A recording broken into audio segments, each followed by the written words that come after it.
Bonjour, je suis Jean-Cyr Mekamedep, auteur du programme Entreprendre et réussir en Afrique. C'est un programme qui vous accompagne dans la mise en œuvre de vos projets agro-pastoraux en Afrique. Ici, nous sommes à Brazzaville, à domicile chez Monsieur le Docteur Philippe. Bonjour Docteur. Bonjour Monsieur C. Ok, c'est la deuxième vidéo que nous faisons avec le Docteur Philippe parce qu'il a une expérience à partager dans l'élevage des poulets de chair. À côté de ses activités de médecin ou de médecine, parce qu'il a un cabinet médical et il a monté cette ferme qui est là, qui est juste derrière nous, que vous allez avoir le privilège de visiter tout à l'heure, là où il élève des poulets de chair. Et ici, il fait presque tout. Il commence depuis la couveuse jusqu'à la vente. Je crois que c'est ça. Tout à fait. Voilà, donc il y a certainement beaucoup de gens qui se posent mille et une questions. Est-ce que c'est possible, une seule personne? D'abord, quelqu'un qui est très occupé en tant que médecin, avec le stress de tout ce qui se passe à l'hôpital.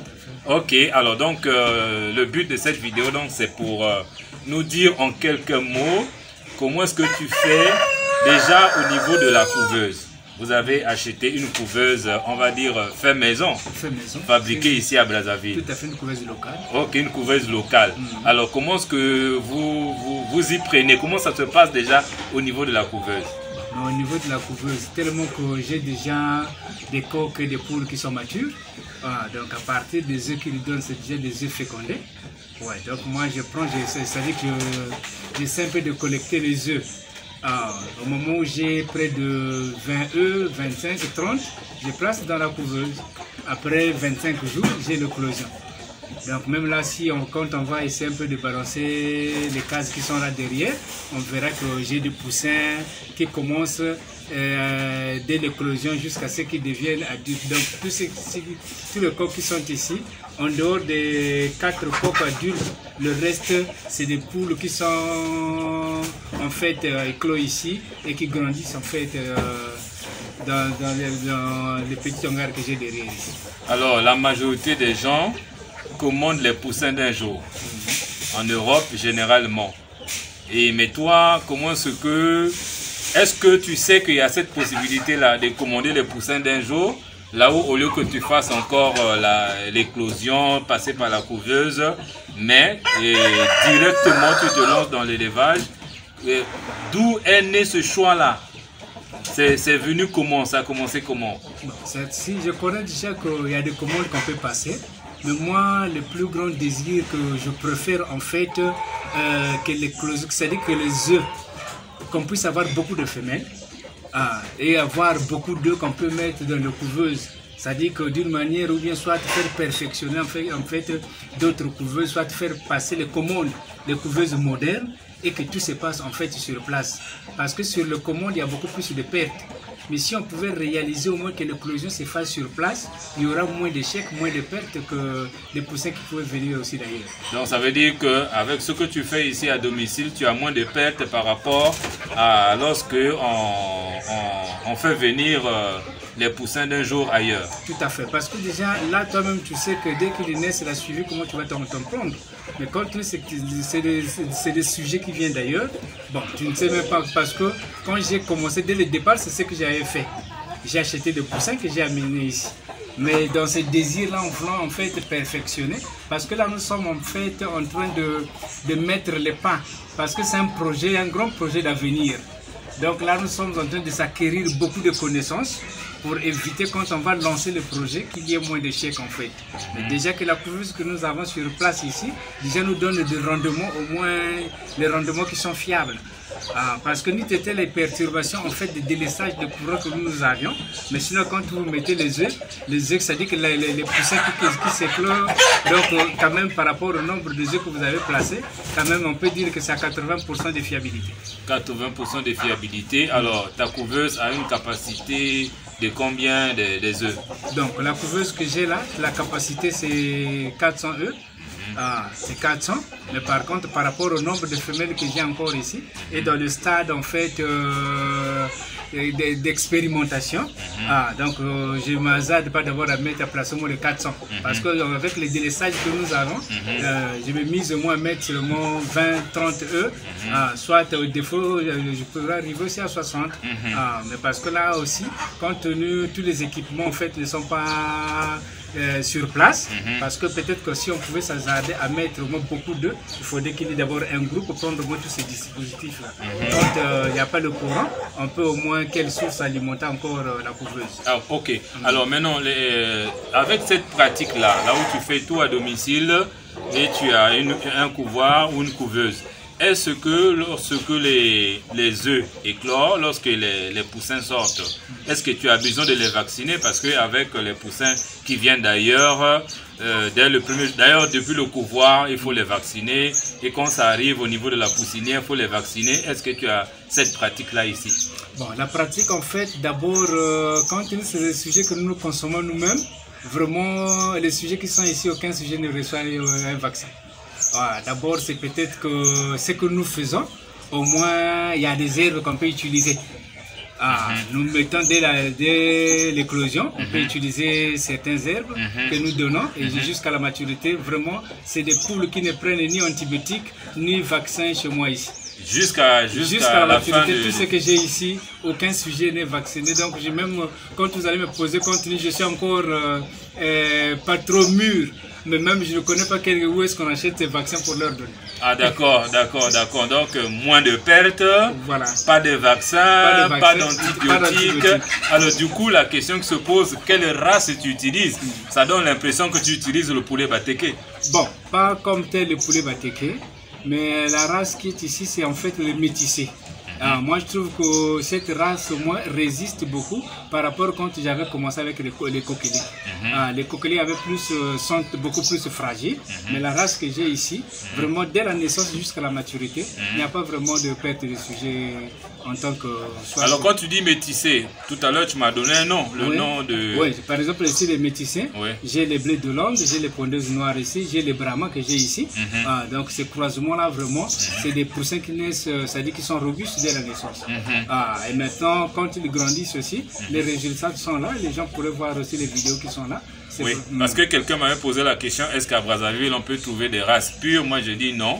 Parce que je ne savais pas que toi, tout à l'heure, tu me dis que les brahmas que tu as, c'est la race pure. Comment tu as fait pour en avoir? Bon, mais c'est de l'autre côté de Dieu. Lui, il était parti chercher à Kinshasa. Qu'il a pu ramener ici. Moi, je suis allé acheter même chez lui encore même le poussin d'un jour, les ventes tellement trop chères. Ah oui, à combien? À 6 000 francs le poussin. À 6 000 francs le poussin. Ouais, moi j'ai acheté, c'est ce que j'ai acheté. De 1000 à 6000. Voilà, donc le poussin d'un jour, ils vont à 6000. Ah ça, parce que c'est la race pure. Voilà, ok. Donc j'ai acheté, les gens vont voir les vidéos. Même c'est ce que ils nous montrent à l'internet, parce que si on pouvait les charger de toutes les vitamines qu'on pourrait donner là, vraiment c'est des poules... Et ils sont costauds en plus. Ils sont costauds. Même là, vous voyez que son produit, comment ça dit qu'il se présente, mais comment sur une fois on pourrait charger tout ce qu'on pourrait donner là.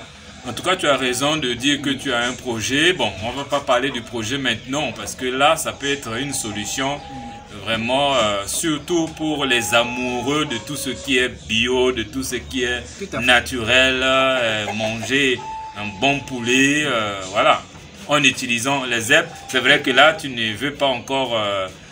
dévoiler quelles sont les herbes que tu utilises. On ne peut pas, c'est pas secret aussi. Nous sommes dans le sable du temps, nous sommes passagers. Derrière moi ici, j'ai un arbre de moringa. Ok. Donc quand les poussins naissent, je prends quelques feuilles, je mets dans le lot qu'ils vont boire. Donc c'est pour ne pas dire que c'est pas un tabou qu'on puisse garder ça. Donc, super. Voilà pourquoi. Donc moi cette semaine-là, prendre au moins 7 eaux et puis jusqu'à ce qu'ils vont grandir sans encore autre chose à ajouter. Waouh. Comment est-ce que vous faites? Vous écrasez les feuilles de moringa? Non, je prends seulement, je mets seulement au fur et à mesure, c'est-à-dire que les feuilles vont se décomposer en fait. Oui. Parce que quand c'est des poussins, ils ne vont pas peut-être balancer ou bien charger pour que l'eau se salisse. C'est encore propre jusqu'à ce qu'on pendant une semaine et puis je renouvelle ça si je veux ou bien à défaut. Ok. Alors là, nous avons parlé couvoir, nous avons parlé poussin, nous avons parlé. Maintenant, parlons de l'étape finale de la vente. Vous investissez l'argent, le temps. Alors ici, quand tu t'appelais dernièrement, tu me disais que tu vendais le poulet à 7000, 7500. Ça, j'ai eu un fournisseur qui vient, un preneur plutôt, qui vient. C'est-à-dire, quand moi je vends ici, je vends le coq à 7500. Waouh. Bon, maintenant que là, j'ai jugé bon par rapport, là, quand nous apprêtons vers les fêtes, donc je veux un peu garder beaucoup plus parce que déjà en période de fête, quand même, quelles que soient les difficultés, chacun au moins est heureux au moins de satisfaire en fait la famille. Oui. Oui. Et là, tu peux avoir un cheptel de combien de têtes? Bon, mais donc là, si je pourrais compter tous les poussins que j'ai là, pratiquement je suis près de 120. 120. 120. Ça veut dire que d'ici décembre, c'est possible que vous ayez au moins 150 sur le marché. Bon, j'ai aussi quelques-uns qui sont déjà aussi dans ma couveuse là. Voilà. Parce que déjà, quand les adultes, on les élimine, il faut quand même une génération montante qui est en train de... Oui. Voilà, oui. 7000 fois 10, ça fait 70 fois 100, ça fait déjà 1 million, j'ai déjà calculé. On n'a pas fait trop de calcul. Non mais c'est intéressant. Alors, et tu me disais que c'est aussi des revendeurs. Il y a des gens qui achètent pour aller revendre. Oui, moi quand ça dit que c'est en fait, ils sont pas trop loin sur le goudron là, sur notre. Juste à côté de vous. Ouais. Ça c'est ce donc, qui quand est tu viens, lui expose sur le goudron. Oui. Ouais, donc il expose, mais moi-même en passant, si je vois que c'est moi qui ai fourni. Ça, c'est intéressant. Donc, ça veut dire que tu n'as pas un problème de mévente. Non, pas de... Auparavant, il y en avait. Mais maintenant, là, qu'avec les preneurs qui sont là, il n'y a plus de problème. Même si je pourrais l'appeler, même maintenant, là, il pourrait... Ça, c'est intéressant, cher web auditeur. Ça, c'est une expérience, on va dire... c'est une innovation, moi, je dirais, parce que beaucoup de ceux que je connais sont dans les poussins venant d'ailleurs. Et là, tu fais tout. Et la race pure en plus, je ne sais pas, avant de passer maintenant à la visite du cheptel, comme ça tu vas nous expliquer un peu, on a parlé des brahmas, on a parlé de ceci, pour que les gens puissent voir un peu la grosseur de ces poulets-là. Est-ce que tu as un mot, c'est pas un message que tu voudrais adresser à ceux qui vont suivre cette vidéo? Le message en est que l'élevage à domicile n'est pas trop compliqué. Je pourrais conseiller à qui que ce soit, n'importe qui a le désir de le faire. Parce que déjà ici, même quand vous n'avez pas d'aliment, les poules peuvent manger le reste de la cuisine. Généralement, dans toutes les maisons, on peut jeter le foufou, on peut jeter le manioc, on peut jeter le riz. Mais par contre, même le pain qui reste là, mais il y aura quand même des preneurs, des consommateurs qui vont en fait en bénéficier. Donc, ça dit que là où vous êtes, si vous pouvez pratiquer cet élevage, c'est encore plus facile que... donc même pas dans l'alimentation, on peut au moins récupérer le reste de la cuisine aussi, ça leur fait du bien. En tout cas, je retiens 3 avantages clés dans ce que vous faites ici. Premièrement, vous utilisez la race pure. Deuxièmement, il y a moins d'investissement en termes de santé et en termes d'aliments. Et troisièmement, vous avez des preneurs. Je pourrais grossir la liste, mais au moins, si on produit avec moins de financement par rapport à ce qui se passe ailleurs, et que vous avez moins de pertes, et ensuite, les gens sont prêts à acheter, je dirais que les beaux jours sont devant nous. Tout à fait. Ok. Alors donc, nous allons maintenant voir concrètement comment est-ce que ça se passe au niveau de la ferme. On peut y aller? Tout à fait. Ok, alors suivez-nous les amis. D'accord, ok.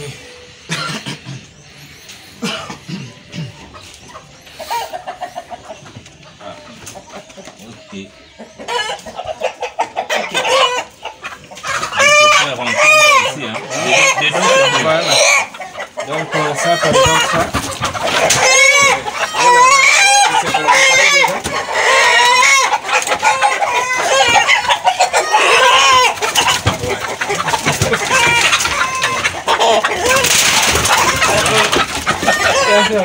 Voilà. Ça c'est encore une température.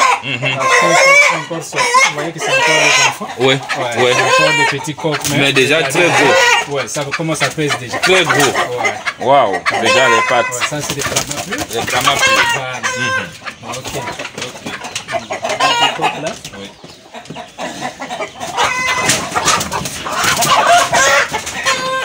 Ça c'est des métissés. Métissés. Ouais. Donc, bleu de Londres avec les Brahma. Vous voyez. Ok. C'est bon. Les femelles de ça, c'est les preneuses mélangées. Ok. À côté aussi avec leurs extrémaux.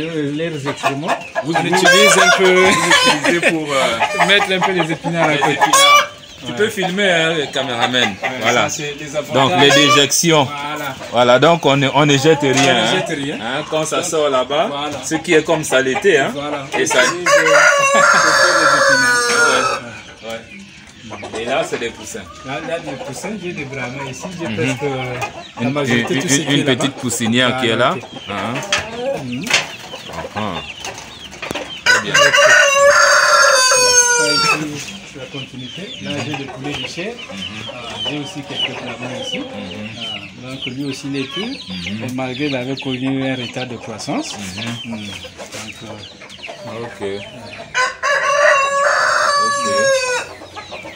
Donc, c'est la continuité. Et ça, c'est ça, je crois que d'ici décembre, ce sera la maturité.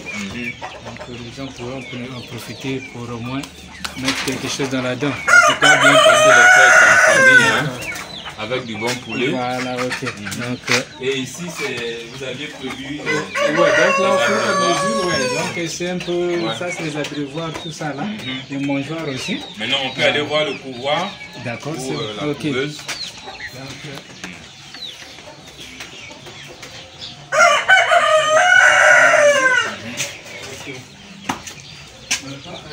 Aujourd'hui, on n'a pas le courant. Donc là, il y a des œufs, il fallait passer au moins des méthodes archaïques. Donc on met un peu les lampes à pétrole, mais sauf que vous avez un thermomètre qui vous indique comment la température. Ah d'accord. Il faut surveiller le thermomètre. Là c'est 37. Ouais, parce que j'ai ouvert quand même, j'étais au moins à 38. Quand j'ai ouvert, voilà pourquoi il a perdu un peu. Donc il faut surveiller le thermomètre. Ok. D'accord. Mais ce que tu m'avais montré la fois passée, c'était la même chose? Non, c'était pas la même chose. Là, j'ai eu beaucoup plus encore. Là-bas, c'était. J'avais acheté. Mais par rapport à ce qu'à ma vision, moi, j'ai trouvé que je mettais seulement quelques œufs, ça ne suffisait pas. Ça, c'est moi-même qui ai fabriqué. J'ai pris juste l'installation qui était là-bas, j'ai amené ici. Mais depuis que j'ai découvert ça, c'est vraiment la manière qui donne vraiment. Ce que toi-même tu as fabriqué. Voilà, ok.